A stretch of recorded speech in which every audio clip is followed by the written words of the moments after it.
ఏలు ఒకటో స్థానంలోనే ఎప్పుడు నువ్వుండాలంటే చెబుతాను కొన్ని లెక్కలు.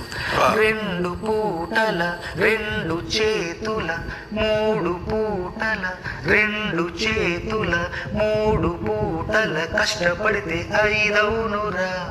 నలుగురాడిన 4 మాటలు 5 నుండి తీసేయరా. చివరి ఫలితం ప్రథమ స్థానం నీదే కదరా.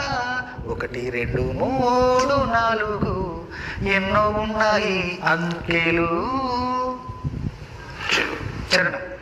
చాయ్ చెయ్యాలంటే నీ చెప్పాడు కదా, చాయ్ చెయ్యాలంటే పాలు నీళ్ళు 2 ఉండాలి. పంచదార బాగా కలపాలి. టీ పొడి వేసి ఉడికించాలి. మరిగిన వెంటనే వడబోయాలి.